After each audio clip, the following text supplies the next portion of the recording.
जिजाऊ सराव केंद्र या यूट्यूब चॅनलमध्ये तुम्हा सर्वांचे मनापासून स्वागत. आपण पाहत आहात भारतीय रेल्वे भरती NTPC 2024 संदर्भात महत्त्वपूर्ण प्रश्नांचा सराव. प्रश्नसंच 11 मधील आजचा पहिला प्रश्न आहे, भारतीय संसदेत धन विधेयक कोण सादर करू शकते? पर्याय आहेत अ. राष्ट्रपती, ब. उपराष्ट्रपती, क. पंतप्रधान, ड. वित्तमंत्री. आणि योग्य उत्तर आहे पर्याय ड. वित्तमंत्री हे भारतीय संसदेत धन विधेयक सादर करू शकतात. धनविधेयक केवळ लोकसभेतच मांडता येते. तेथे मंजूर झाल्यानंतरच ते राज्यसभेत पाठवले जाते. धनविधेयक हे भारताचे अर्थमंत्री मांडू शकतात. आर. के. षण्मुख शेट्टी हे भारताचे सध्याचे अर्थमंत्री आहेत. तर निर्मला सीतारामन या भारताच्या पहिल्या महिला अर्थमंत्री आहेत. प्रश्न दुसरा, SARS-CoV-2 कोणत्या आजारास कारणीभूत आहे? पर्याय आहेत अ. स्वाईन फ्लू, ब. HIV, क. कोरोना, ड. डेंग्यू. आणि योग्य उत्तर आहे पर्याय क. कोरोना या आजारास SARS-CoV-2 कारणीभूत आहे. कोरोनाचे 2 प्रकारचे विषाणू आढळून आले होते. पहिला SARS-CoV तर दुसरा SARS-CoV-2. SARS-CoV-2 हा SARS-CoVIDपेक्षा 20 ते 30% घातक होता. SARS-CoVIDचा long form severe acute respiratory syndrome corona virus. यालाच आपण COVID-19 म्हणून ओळखत होतो. कोविडचा long form corona virus disease. आणि 2019 साली तो जगात आला होता, त्यामुळे त्याला COVID-19 म्हणून ओळखले जाते. प्रश्न तिसरा, चोल साम्राज्याची राजधानी कोणती होती? पर्याय आहेत तंजाऊर, ब. मदुराई, क. कांचीपुरम, ड. चेन्नई. आणि योग्य उत्तर आहे पर्याय अ. तंजाऊर ही चोल साम्राज्याची राजधानी होती. चोल साम्राज्य हे मध्ययुगीन काळातील एक तामिळ साम्राज्य होते. इसवी पूर्व 300 ते इसवी 1279 म्हणजेच 9व्या ते 13व्या शतकापर्यंत यांनी भारतात तसेच जगामधील बहुतेक देशांवर राज्य केले होते. चोलांनी पल्लवांचा पराभव करून तंजोरला आपली राजधानी बनवली होती, तर त्याचेच पुढे नाव तंजाऊर असे ठेवण्यात आले. तंजाऊरपूर्वी उरेयूर ही चोलांची राजधानी होती. तिला आता तिरुचिरापल्ली म्हणून आपण ओळखतो. पल्लवांचा पराभव चोलांनी केला होता, तर चोलांचा पराभव पांड्य साम्राज्याने केला. प्रश्न चौथा, भारतात सर्वोच्च न्यायालय कोठे स्थित आहे? पर्याय आहेत अ. मुंबई, ब. कोलकाता, क. दिल्ली, ड. चेन्नई. आणि योग्य उत्तर आहे पर्याय क. दिल्ली या ठिकाणी भारताचे सर्वोच्च न्यायालय आहे. भारताच्या सर्वोच्च न्यायालयाच्या न्यायाधीशांची निवड राष्ट्रपतींकडून केली जाते. भारतीय राज्यघटनेनुसार सर्वोच्च न्यायालयामध्ये 33 न्यायाधीश तर 1 सरन्यायाधीश असू शकतात. तर सध्या फक्त 32 न्यायाधीश आहेत. पहिले सरन्यायाधीश न्यायमूर्ती हरिलाल जे कानिया होते, तर सध्याचे सरन्यायाधीश धनंजय चंद्रचूड हे आहेत.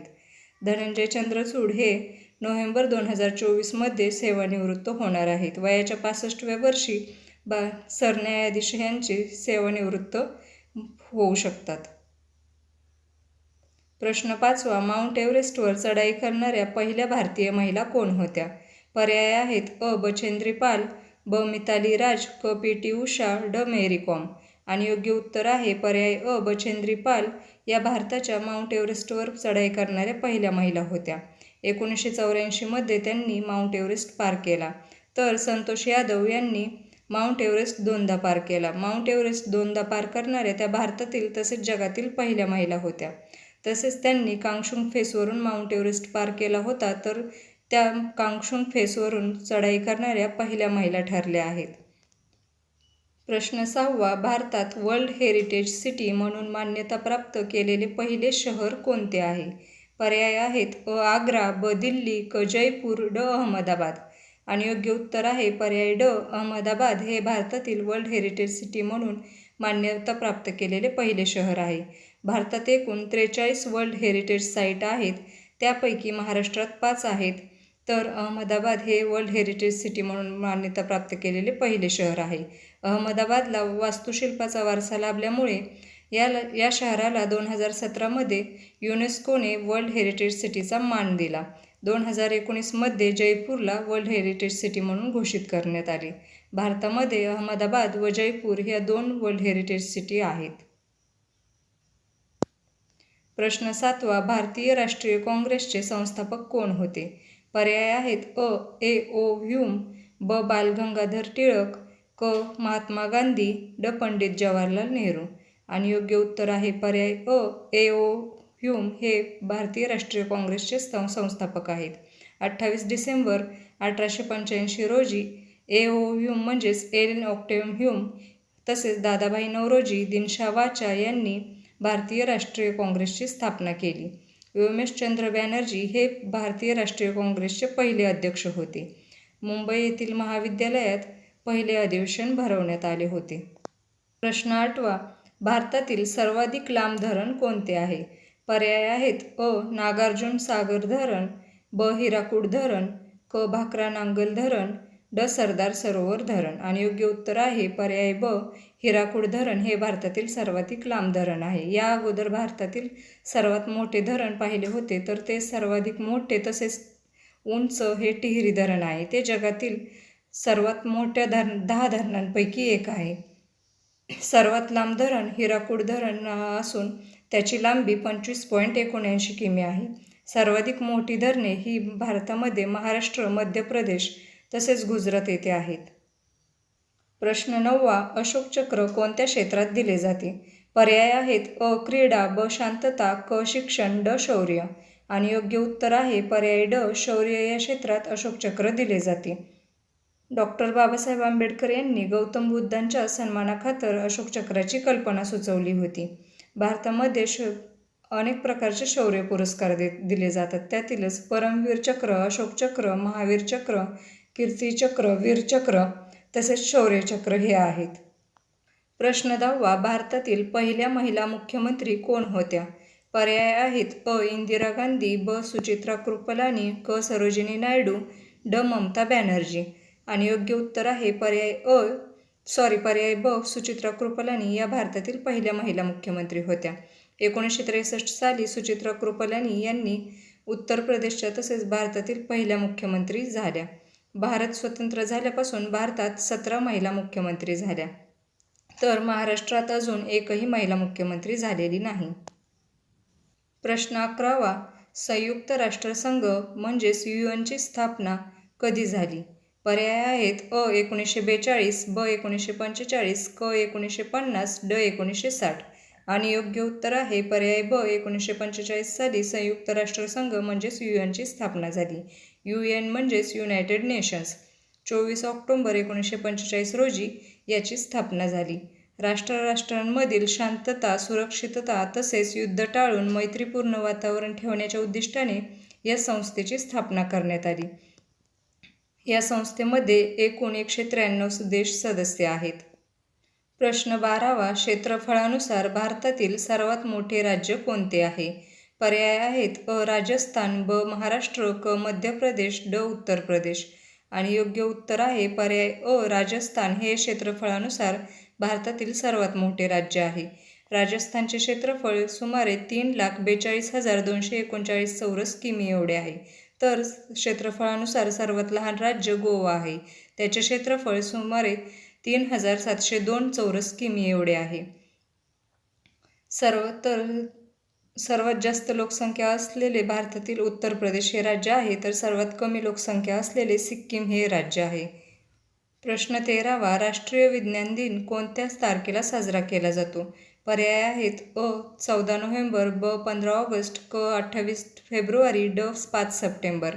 आणि योग्य उत्तर आहे पर्याय क. 28 फेब्रुवारी रोजी राष्ट्रीय विज्ञान दिन साजरा केला जातो. सी.व्ही. रमण म्हणजे चंद्रशेखर वेंकट रमण यांनी रमण इफेक्टचा शोध लावल्याबद्दल त्यांच्या सन्मानासाठी राष्ट्रीय विज्ञान दिन साजरा केला जातो. 28 फेब्रुवारी 1986 मध्ये NCSTCने भारत सरकारजवळ ही कल्पना मांडली. NCST म्हणजेच national council for science and technology communications. प्रश्न 14वा. चंद्रग्रहण कोणत्या परिस्थितीत होते? पर्याय आहेत अ. सूर्य, पृथ्वी आणि चंद्र यांची सरळ रेषा असते, ब. सूर्य, चंद्र आणि पृथ्वी यांची सरळ रेषा असते, क. पृथ्वी चंद्राच्या सावलीत असते, ड. सूर्य पृथ्वीच्या सावलीत असतो. पर्याय अ व ब जरी सारखे वाटत असले तरी यामध्ये खूप फरक आहे. आणि योग्य उत्तर आहे पर्याय अ. जेव्हा पृथ्वी सूर्य आणि चंद्राच्या मध्ये येते तेव्हा त्याला चंद्रग्रहण असे म्हणतात. जेव्हा चंद्र सूर्य व पृथ्वीच्या मध्ये येतो तेव्हा त्याला सूर्यग्रहण असे म्हणतात. प्रश्न 15वा आंतरराष्ट्रीय मातृभाषा दिन कधी साजरा केला जातो? पर्याय आहेत: अ 21 फेब्रुवारी, ब 22 मार्च, क 15 जानेवारी, ड 10 डिसेंबर. आणि योग्य उत्तर आहे पर्याय अ 21 फेब्रुवारी रोजी आंतरराष्ट्रीय मातृभाषा दिन साजरा केला जातो. 21 फेब्रुवारी 1952मध्ये बंगाली भाषेला बांगलादेशची राजभाषा बनवण्यासाठी चळवळ केली गेली होती. यामध्ये काही जण मृत्युमुखी पडले. त्यामुळे वेगवेगळ्या भाषांचे जतन करण्यासाठी युनेस्कोने 17 नोव्हेंबर 1999मध्ये 21 फेब्रुवारी हा दिवस आंतरराष्ट्रीय मातृभाषा दिन म्हणून घोषित केला. प्रश्न 16वा भारतीय तिरंग्याच्या मधल्या पट्टीचा रंग कोणता आहे? पर्याय आहेत: अ पांढरा, ब भगवा, क हिरवा, ड निळा. आणि योग्य उत्तर आहे पर्याय अ पांढरा. हा भारतीय तिरंग्याच्या मधल्या पट्टीचा रंग आहे. पांढरा रंग हा शांततेचे प्रतीक समजला जातो. सध्याच्या तिरंग्याची निर्मिती पिंगली व्यंकय्या यांनी 1921मध्ये केली होती. 22 जुलै 1947 रोजी त्याला राष्ट्रध्वज म्हणून स्वीकारण्यात आले. प्रश्न 17वा रुपयाच्या चिन्हाचे डिझाईन कोणी तयार केले? पर्याय आहेत: अ दिनेश गोस्वामी, ब राजेश वर्मा, क सुमित देशमुख, ड उदय कुमार. आणि योग्य उत्तर आहे पर्याय ड उदय कुमार यांनी रुपयाच्या चिन्हाचे डिझाईन तयार केले. भारताचे चलन कोड INR आहे. याचाच लॉंग फॉर्म इंडियन रुपी असा आहे. INR म्हणजेच आपण प्रत्येक वस्तूवर INR हा मार्क बघतो. तर चलन चिन्ह र आहे आणि त्याच्यावर मध्ये एक रेषा असा आहे. हे चिन्ह उदय कुमार यांनी डिझाईन केले होते. 15 जुलै 2010ला भारत सरकारने ते चलन चिन्ह म्हणून घोषित केले. प्रश्न 18वा भारताची सर्वात जुनी भाषा कोणती आहे? पर्याय आहेत: अ हिंदी, ब संस्कृत, क तामिळ, ड मराठी. आणि योग्य उत्तर आहे पर्याय क तामिळ ही भारताची सर्वात जुनी भाषा आहे. यालाच संस्कृत देखील अपवाद आहे. काहींच्या मते संस्कृत देखील भारताची सर्वात जुनी भाषा आहे, तर काहींच्या मते संस्कृत ही अभिजात भाषा आहे. परंतु परीक्षेच्या दृष्टीने तामिळ हे उत्तर बरोबर आहे. प्रश्न 19वा प्रकाश वर्ष कशाचे एकक आहे? पर्याय आहेत: अ वेळेचे एकक, ब ऊर्जा, क प्रकाशाचा वेग, ड अंतर. आणि योग्य उत्तर आहे पर्याय ड अंतर. याचे एकक हे प्रकाशाचे एकक आहे. प्रकाश वर्ष हे अंतर मोजण्याचे एकक आहे. एका वर्षामध्ये प्रकाशाने जेवढे अंतर कापले त्या अंतराला प्रकाश वर्ष असे म्हणतात. प्रश्न 20वा भारतात सध्या किती उच्च न्यायालये आहेत? पर्याय आहेत: अ 24, ब 25, क 26, ड 27. आणि योग्य उत्तर आहे पर्याय ब 25. भारतात सध्या 25 उच्च न्यायालये आहेत. 6 उच्च न्यायालयांतर्गत एकापेक्षा जास्त राज्य व केंद्रशासित प्रदेश येतात. मुंबई उच्च न्यायालयाअंतर्गत महाराष्ट्र, गोवा, दादरा आणि नगर हवेली, दमण व दीव येतात. तर गुवाहाटी या उच्च न्यायालयाअंतर्गत आसाम, मिझोराम, नागालँड, अरुणाचल प्रदेश येतात. व्हिडिओ संपूर्ण पाहिल्याबद्दल तुम्हा सर्वांचे मनापासून धन्यवाद. तसेच आपले व्हिडिओ तुम्हाला आवडत असतील तर चॅनेलला लाईक, शेअर आणि सबस्क्राईब करायला विसरू नका. तसेच कमेंट देखील करत जा.